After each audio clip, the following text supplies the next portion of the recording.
செவ்வாய் கிரகம் என்ன செய்யும்? செவ்வாய் கிரகம் எல்லாருக்குமே தெரிஞ்சதுதான். உறவுகளில் பார்த்தீங்கன்னா சகோதரன்னு சொல்லலாம். உடல் உறுப்புகளில் பார்த்தீங்கன்னா எலும்புகள் அப்படிங்கிறது சொல்லலாம். சூரியனும் எலும்புகள்னு சொல்லலாம். செவ்வாய் வந்து அந்த ஜாயின்ஸ் அப்படிங்கிறது சொல்லுவோம். ரத்தம் சம்பந்தப்பட்ட பிரச்சனைகள் அப்படிங்கிறது செவ்வாயும் வரும். நம்ம ஜாயின்ஸ் அப்படிங்கிறது செவ்வாய் தான். எனக்கு கை வலிக்குது, எனக்கு கால் வலிக்குதுன்னா முதல்ல என்ன சொல்லுவாங்க, பிளட் டெஸ்ட் எடுத்து பாருங்க, இம்யூனிட்டி பவர் கம்மியாக இருக்குது உங்களுக்குன்னு சொல்லுவோம்.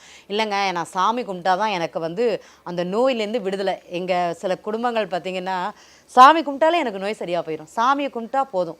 உண்மையிலேயே அந்த செவ்வாய் சம்பந்தப்பட்ட முருகன் கோவிலுக்கு போகிறதோ இல்லைனா அந்த செவ்வாழை பழம்னு சொல்லுவாங்க, பேரிச்சம்பழம்னு சொல்லுவாங்க, அதை நீங்கள் நேவேத்தியம் பண்ணிட்டு சாப்பிடுங்கன்னா அவங்க சாப்பிடுவாங்க.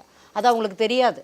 பேரிச்சம்பழத்தை கொடுங்க, கல்கண்டை கொடுங்க சுவாமிக்கு. இது வந்து மறைமுகமான பரிகாரம் தான் இப்ப சொல்றீங்க. கண்டிப்பாக மறைமுகமான பரிகாரம் அப்படிங்கிறது.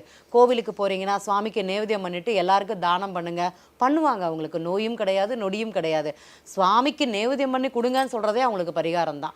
அதுவே அவங்க செய்வாங்கன்னா ரொம்ப திருப்தியா ரொம்ப மனமகிழ்ச்சியா செய்வாங்க. செவ்வாய்க்கு பரிகாரமா இருக்குமானா இருக்கும். அதே மாதிரி தம்பி கூட அடிக்கடி சண்டை போட வேண்டாம், தம்பி என்ன கேட்டாலும் இப்போதைக்கு எதையும் செய்ய வேண்டாம், சில காலங்கள் கழித்து செய்யுங்க, அது உங்களுக்கு நல்லா இருக்கும். செவ்வாய் நல்லா இருந்தானா தம்பி வந்து தோள் மேலே கை போட்டு நடப்பான். தம்பி அந்த செவ்வாய் கிரகம் நல்லா இல்லைன்னா கை நீட்டி பேசுவான். உங்கள் ஜாதகத்தில் செவ்வாய் எப்படி இருக்குதுன்னு பாருங்க, உங்கள் தம்பியோட உறவு நிலை எப்படி இருக்கும் நாங்கள் சொல்ல வேண்டாம், நீங்களே தெரிஞ்சுக்கலாம் அப்படிங்கிறது சொல்லலாம்.